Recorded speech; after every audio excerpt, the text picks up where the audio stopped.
আমরা আজকে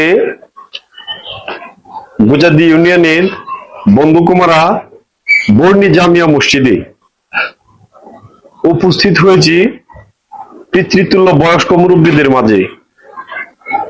পবিত্র কালামে পাক থেকে প্রাথমিক পর্যায়ের 5টি সূরা আযান এবং একামত সহিহ শুদ্ধ রূপে পড়তে পারে এই মর্মে প্রতিযোগিতা শুরু করেছে। 20 জন প্রতিযোগীর ভিতর মুরব্বীরা কিন্তু উপস্থিত হয়েছেন। আমাদের এই মসজিদের খতিব হযরত মাওলানা তাজুল ইসলাম আমার বন্ধু এবং মাদ্রাসায় রাহিমিয়ার শিক্ষক কামরুল ইসলাম ভাই তো উপস্থিত হয়েছেন। আমি মূলত মিডিয়ার পক্ষ থেকে কাজটি শুরু করার উদ্দেশ্য তলাবুল ইলমি ফিসাতুল্লাহ মুসলিমিন, সকল মুসলমান নরনারীদের উপর ইলমে দ্বীন শিক্ষা করা ফরজ।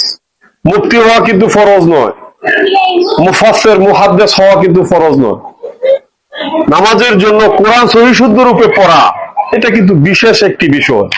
যদি কারো কোরআন সহিহ শুদ্ধ ভাবে পড়ার সাধ্য না থাকে বা পড়তে না পারে, পড়ার চেষ্টা না করে, কখনো তার নামাজ কবুল হবে প্রত্যাশা করা কিন্তু নেহায়াত একটি ভুল। এই জন্যই কিন্তু মুরব্বীদের ভিতর কখন আল্লাহর ডাকে চলে যায় আমরা নিশ্চয়তা নেই। মুরব্বীদের ভিতর যাতে কোরআনের চর্চা হয়, সহিহ শুদ্ধ ভাবে পড়তে পারে, এই জন্য নূর মিডিয়ার পক্ষ থেকে আজকে এই উদ্যোগ নিয়েছি। আপনারা শুধু দোয়া করবেন। গুজাদি ইউনিয়নে প্রায় 92টি মসজিদ রয়েছে। প্রত্যেকটা মসজিদের মধ্যে যেন আপনাদের আন্তরিক সহযোগিতায়, আপনাদের দোয়া, প্রতিটা মসজিদের মধ্যে যাতে আল্লাহ তাআলা আমাকে নূর মিডিয়ার পক্ষ থেকে প্রবেশ করার মতো তৌফিক আল্লাহ দান করেন। প্রতিযোগিতা শুরুতেই তেলাওয়াত কাটা করবেন, আপনি করবেন।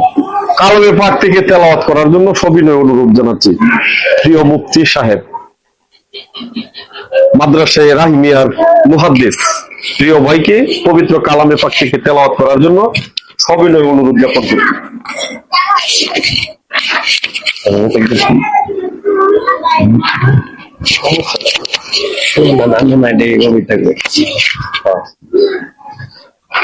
أعوذ بالله من الشيطان الرجيم. بسم الله الرحمن الرحيم.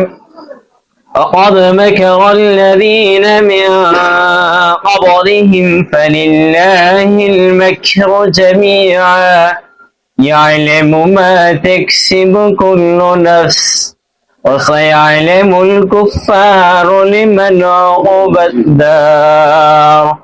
ويقول الذين كفروا لست مرسلا قل كفى بالله شهيدا بيني وبينكم ومن عنده علم الكتاب.